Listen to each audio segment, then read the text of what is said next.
everyone, what is going on? This video, like the title says, is about the Demon Eye guys right here. And basically someone had a question in the comments about how to direct wire it if the supplied harness, which is out in the car right now, but it looks like this. If that's too short, there's a few ways to do it. The one I'm going to cover today is one of those ways. The other way would be to buy, they make extension cables, so you can take the whole module, like the whole Bluetooth module, and move it into the car. But the way I'm going to do it is they sell a cigarette lighter plug with the adapter piece on the end. So you don't actually have to do any real wiring. You can just plug this into a cigarette lighter and plug this into the adapter and have no wiring. But what I bought it for is to get some of the wire in this end here.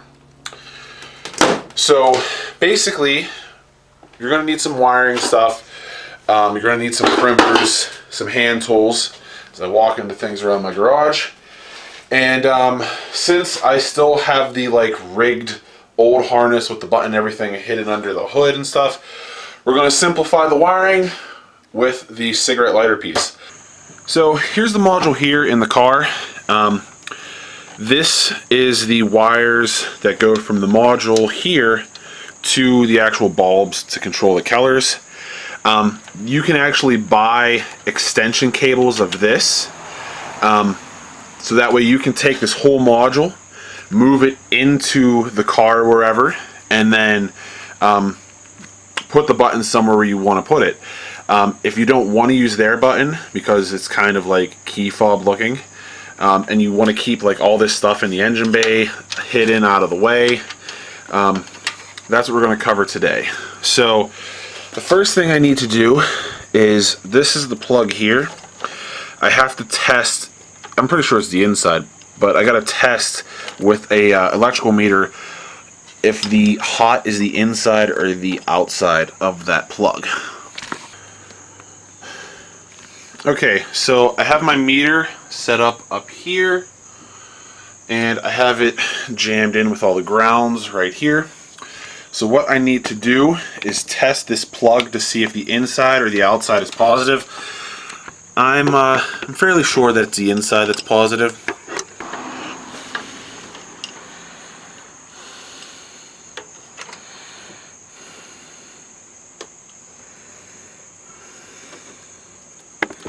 So I got my pin in there, away from any metal, and we have 13 volts. If it'll focus, 13 volts. So now we know the inside connector on this harness is positive, and this outside that you can see is negative. So let me explain why that's important. So the reason knowing whether the inside or outside of this plug is positive or negative is because if we want to hardwire the XK Glow little module to a switch, we have to figure out which of these wires is positive and which is negative. Now, one is solid black, one is, got a little white stripe on it. So to be 100% certain, what we're going to have to do is take our meter, and I'm not going to use this plug because we are hardwiring it, so we will snip it back about here, so that way I still have a plug that I can use for any other future projects. I think that one's for 5 amps. And then we shall split these little wires here a little bit. We'll strip them back. Alright, so we've got my meter set up here, and what we're going to do is we are going to take one of these leads, put it into the center, and then we're going to take the other one, which is under the meter, obviously, because that makes sense. And as you can see, it's open load right now, so it's not that one, it is that wire. So that is the striped wire. So the striped wire is our positive. Now that we know that this is positive and negative, we can start getting to wiring. So up in the engine bay, there are two ways to hardwire your lights. The first way is you attach it to the positive terminal, you run a wire to a fuse, then you run a wire to the inside of your car. And then you got a switch, and you can turn on lights and have power even with no key.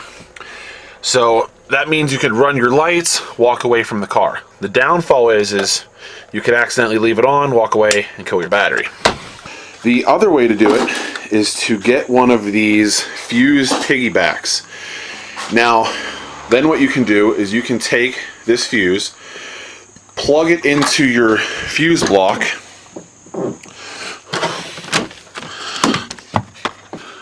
like this one here I have in with the radio.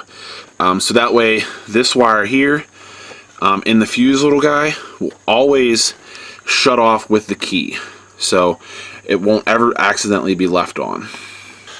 So once you figure out where you get your power source from, whether it be a battery post or a hot point like I have in my car, or use one of these piggyback fuses to get a key on power. Once you get that, you're going to take a bit of wire, you're going to crimp on your fuse if you're using up front. If you're not, if you use one of these jumpers, you'll crimp onto the lead there, and then you'll run that wire through your dash wherever you need it to a switch wherever you want it, whatever style switch you want. And then from that switch, you are going to run power to this little connector guy here with the stripe on it, because we know that is the hot side. And then as far as the ground wire is, what you can do is you can go to a ground point like this one here, or you can even go and clean metal and put a bolt in for its own ground. So that is some very simple wiring. So now it's all wired up. When I flip this switch here,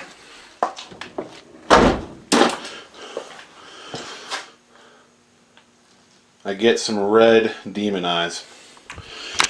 And then I can control from the app as needed. Alright, so that's pretty much it. Very simple wiring. Just need a positive and a ground, and a switch however you want to wire it up. And they work. No more mess under the hood, no more button that doesn't reach, and it's good to go. So hope you guys like this little install update, I guess you could say it was. And if you have any more questions, I'll try to answer them below. So go ahead, like and subscribe. Till next time.